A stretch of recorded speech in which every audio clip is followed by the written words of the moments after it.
डोंगरगांव में क्या कुछ कार्यक्रम रखा गया है? ग्राम डोंगरगांव में आज किसानों की सभा एवं निमाड़ मालवा प्रांत का प्रांतीय अधिवेशन रखा गया था। यह कार्यक्रम संगठन का इंटरनल कार्यक्रम था जो हमारा रूटीन में होता है।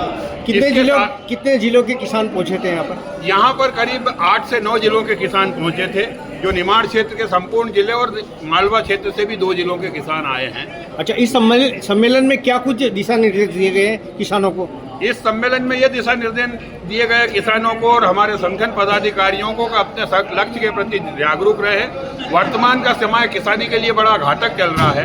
केंद्र से लेकर राज्य तक के जितने भी हमारे नेतागिरी के अंतर्गत गए हुए पदाधिकारी हैं और प्रशासन से जो IAS IPS स्तर पर बैठे लोग हैं, वह आए दिन हमें ठगने के लिए झूठ बोल रहे हैं। एक के बाद एक झूठ सामने आते हैं, कहना कुछ और करना कुछ, कथनी और करने का फर्क। इसलिए हमने ये कहा है कि अपने लक्ष्य के प्रति लगनशील रहें और अपने वर्ग के हित के लिए जो भी सत्याग्रही तरीके से संभव हो वह सारे कदम उठाएं, लेकिन किसान को लुटने ना दें।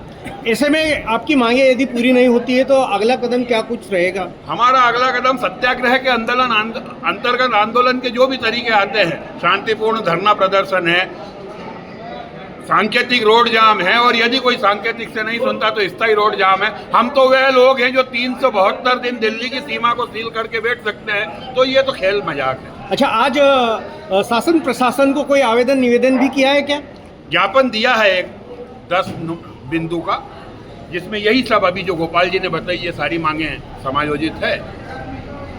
जी, आपका शुभ नाम? मेरा नाम घनश्याम पटेल, मैं मालवा निमाड़ मध्य प्रदेश प्रांतीय प्रदेश महामंत्री मध्य प्रदेश। राष्ट्रीय किसान मजदूर महासंघ निमाड़ मालवा की प्रांतीय प्रतिनिधि सभा का आयोजन मंगलवार को धामनोद के समीप डोंगरगांव में किया गया। एक दिवसीय इस कार्यक्रम में प्रांत, जिला और तहसील स्तर के पदाधिकारी सहित बड़ी संख्या में किसान शामिल हुए। सभा के बाद किसानों की विभिन्न समस्याओं एवं मांगों को लेकर धामनोद नायब तहसीलदार राजेश भिंडी को ज्ञापन सौंपा गया। संगठन ने रासायनिक खाद की ई-टोकन व्यवस्था समाप्त कर पूर्व की तरह खुले बाजार व्यवस्था बहाल करने, बढ़ती लागत के अनुपात में फसलों के दाम बढ़ाने और किसानों के कर्ज माफ करने की मांग उठाई है। इसके अलावा SSP घोषित फसलों की समय पर खरीदी प्याज का मूल्य 30 रुपये प्रति किलो निर्धारित करने, तहसील स्तर पर नामांतरण, सीमांकन और अतिक्रमण संबंधी मामलों का समय सीमा में निराकरण तथा कृषि उपज मंडी में फसलों की बोली में 25 रुपये की वृद्धि करने की मांग भी प्रमुख रूप से रखी है।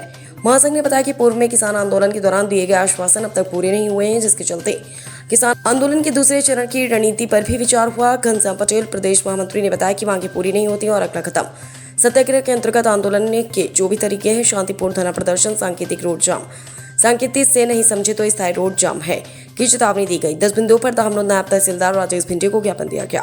कार्यक्रम में प्रदेश, जिला और तहसील स्तर के पदाधिकारियों सहित युवा वाहिनी के प्रतिनिधियों की उपस्थिति रही। मजदूर महासंघ मालवा निमाड़ प्रांत में आज धर्मपुरी के डोंगरगांव में क्या कुछ कार्यक्रम रखा गया है? ये जो हमारी प्रांतीय प्रतिनिधि सभा है मालवा और निमाड़ प्रांत की, ये 3 साल में एक बार हम सारे कार्यकर्ताओं के दायित्व, सदस्यता पर चर्चा होती है, दायित्व का नवीनीकरण एवं शासन प्रशासन द्वारा जो अच्छे काम किए जाते हैं उसके लिए हम सराहना करते हैं, और जहाँ पर उनके द्वारा किसानों के साथ आहित किया जाता है ऐसे लोगों को हम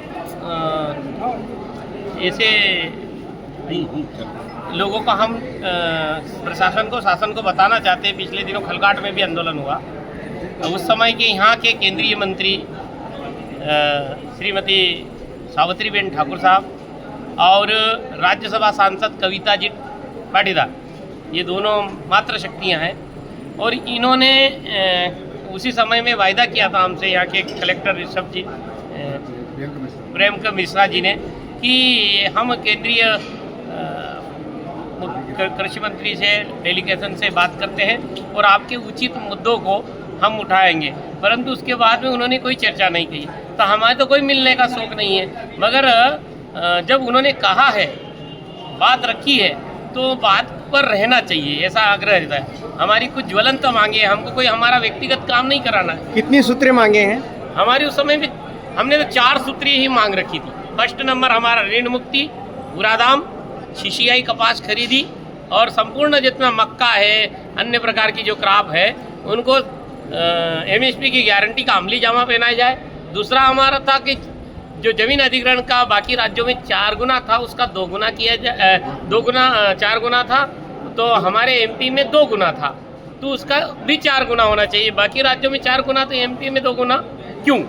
तीसरा था हमारा मुद्दा कि इस क्षेत्र को हर बार विशेष पैकेज से छोड़ा जाता है।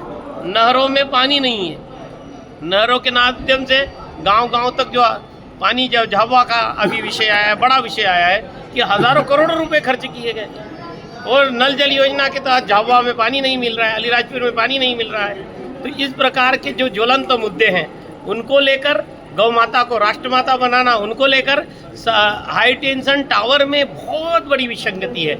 एक तरफ हाई कोर्ट का डिसीजन है 8 लाख रुपए पर टावर, मगर किसानों को उसके लिए एक तो बताया नहीं जाता, प्रशासन को, शासन को भी गुमराह किया जाता है और टावर वाले दिन दहाड़े बहुत सारी चोरियां करते हैं, डायरेक्ट उनका काम करके निकल जाते हैं, जिसका एक बड़ा संघर्ष हमको देखने को मिला खंडवा में और बड़वानी में, और खास करके ये क्षेत्र जो है यहाँ पर धार जिले का, यहाँ पर तो उसकी राशि ही नहीं दी जाती। तो ये द्वयम दर्जे का व्यवहार क्यों, ऐसा हमारा प्रशासन से मानना है। हम एक बार फिर से केंद्रीय मंत्री जिन्होंने वायदा किया है, आपका वायदे पर आप खरे उतरी है, आपके कहने पर हमने 16 घंटे नेशनल हाईवे जाम था, हमने देश हित में, राष्ट्रीय हित में उसको हमने रोका है, और इस परिस्थिति में अगर आप ऐसा करेंगे तो भविष्य में इसका बड़ा जाम लगने की तैयारी है। जी, आपका शुभ नाम? हम गोपाल पाटीदार, राष्ट्रीय किसान मजदूर महासंघ प्रदेश संगठन मंत्री। धामनोद समाचार के सभी वीडियोस पाने के लिए हमारे चैनल को भी सब्सक्राइब करें, साथ ही पास में बने हुए बेल आइकन पर प्रेस करो और नोटिफिकेशन पर क्लिक करें ताकि सभी वीडियोस के नोटिफिकेशन आप तक तुरंत पहुंच पाए। आप हमें फेसबुक पर भी फॉलो कर सकते हैं।